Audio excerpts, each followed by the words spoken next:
It is my privilege to welcome Dr. Mariko Silver, whose dedication to public service throughout her career has helped to make a difference in so many lives. Dr. Silva is a pillar of the academic community. She has served as president of Bennington College since 2013.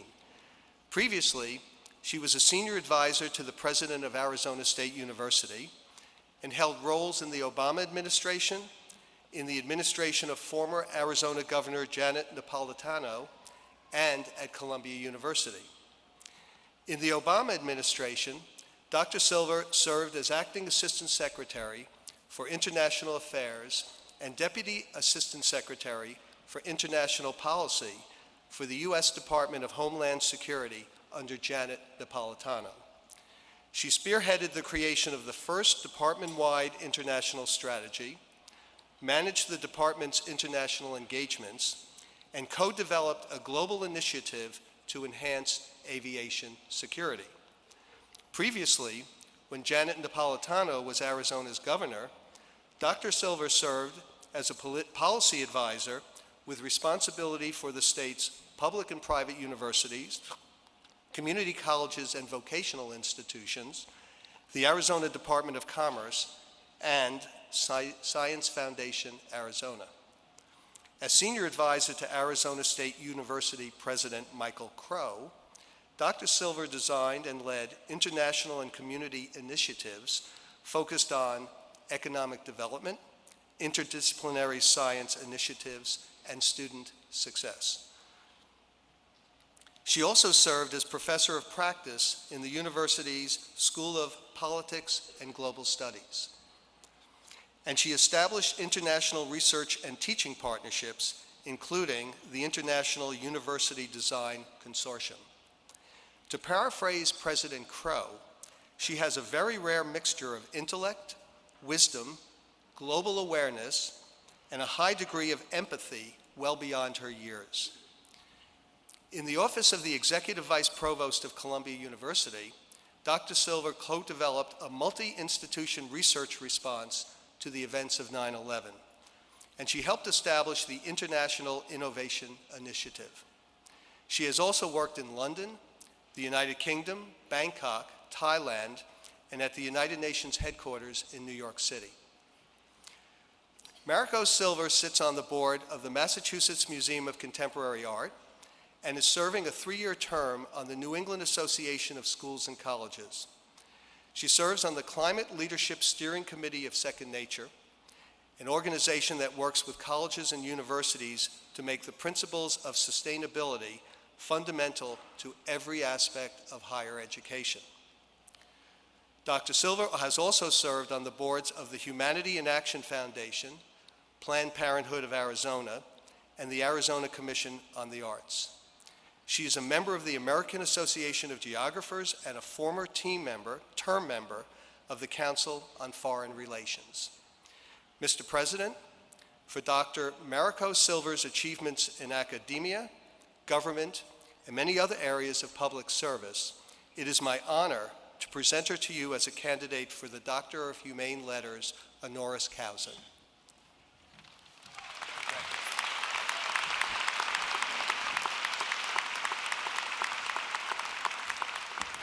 Wow.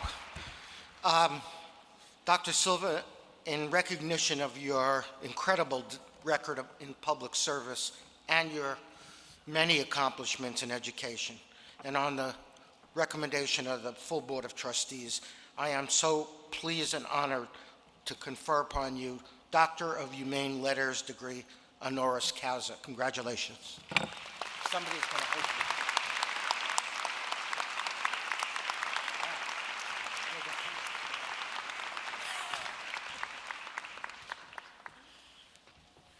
Thank you. They make these things so that they attach to men's buttons. So I'll just have to wrestle with mine. If I give a speech and there are no snaps, it's like I didn't give a speech at all. First of all, thank you, President Rabinowitz and the Board of Trustees of Hofstra University, and congratulations to the Hofstra class of 2017. That's you guys.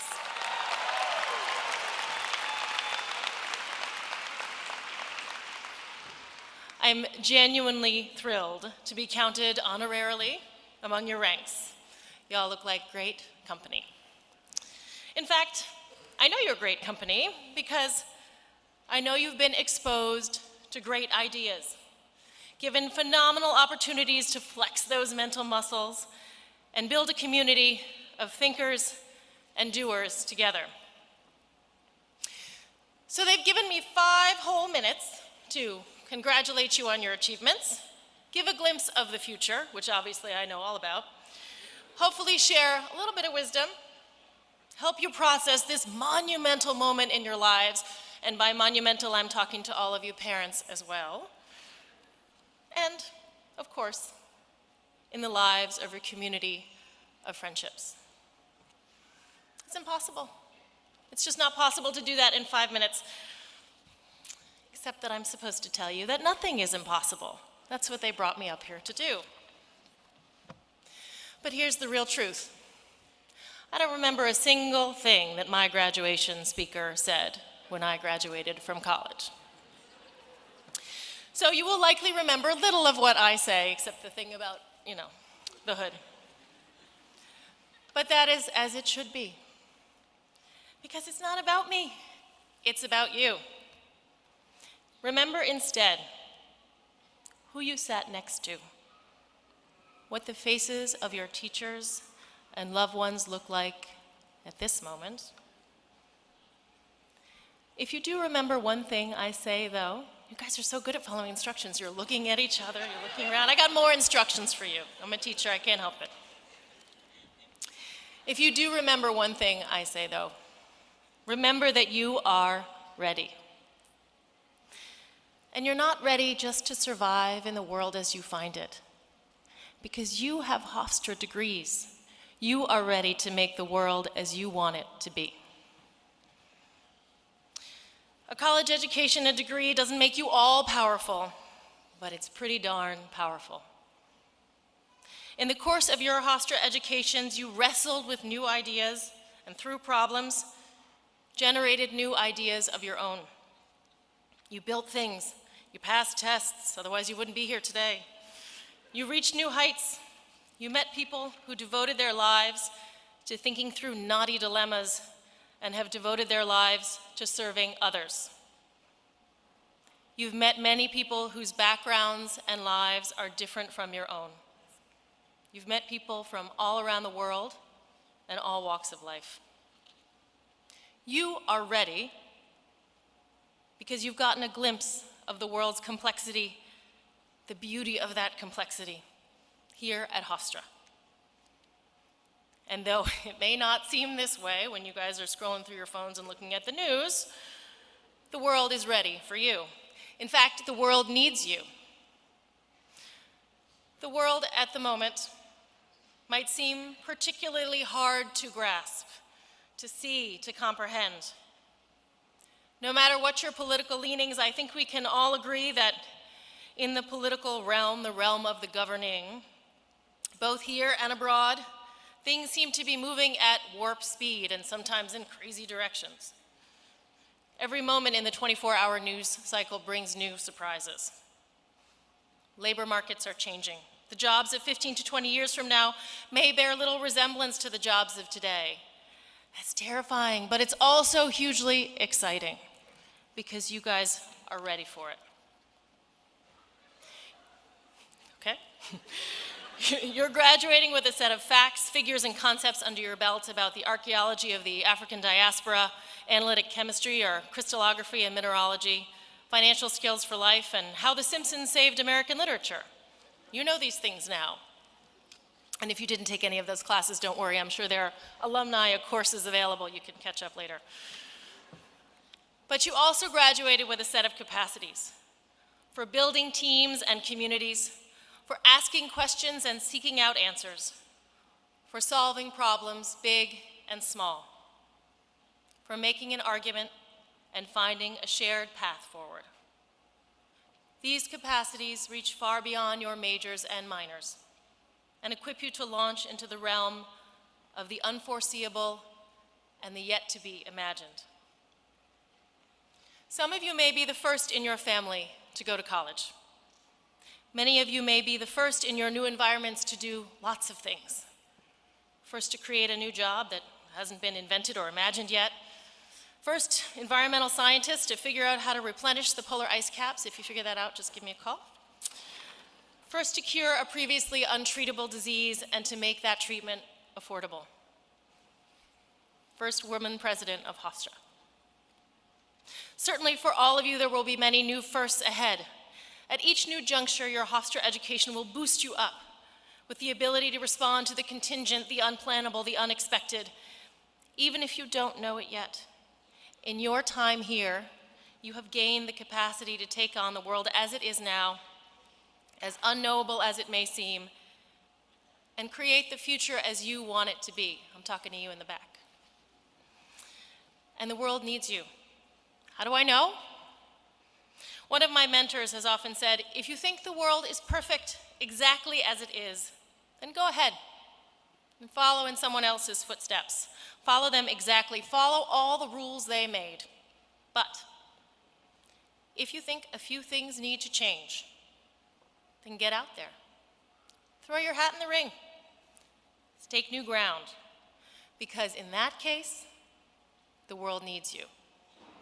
You guys are done sitting in places where you have to raise your hand to talk, so I won't ask you guys to raise your hand to tell me if you think the world is perfect exactly as it is.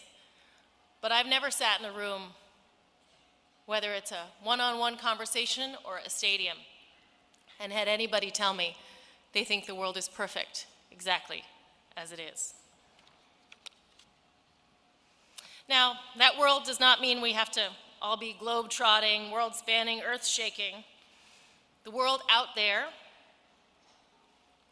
is also here at home. Your family, your neighborhood, your community, make those worlds as you wish them to be. And I want to say one other thing, which echoes something that President Rabinowitz said. And it filled my heart to hear him say it because I know he's probably been saying it to you for at least 4 years. Remember the people who helped you get here today. Your family, your friends, your teachers, the staff. Take a moment right now to blow them a kiss, give them a wave, stand up and cheer. You guys can do better than that, come on, all right.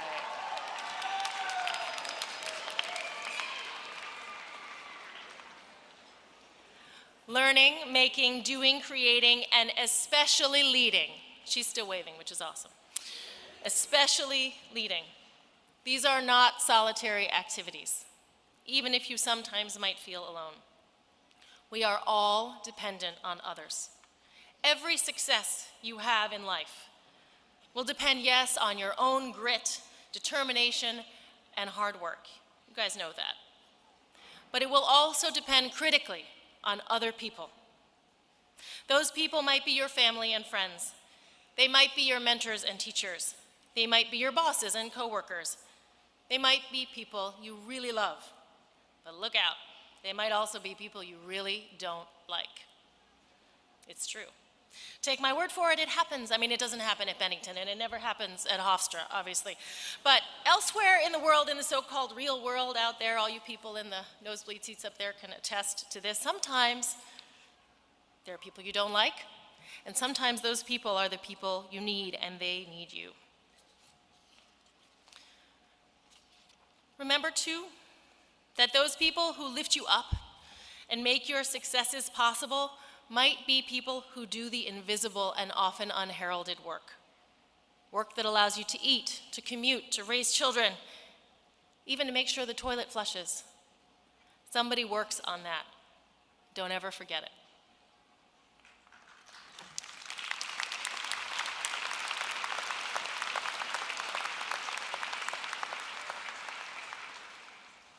They also might be people you never meet, like those who supported your education by building these buildings, establishing scholarships, or creating endowments.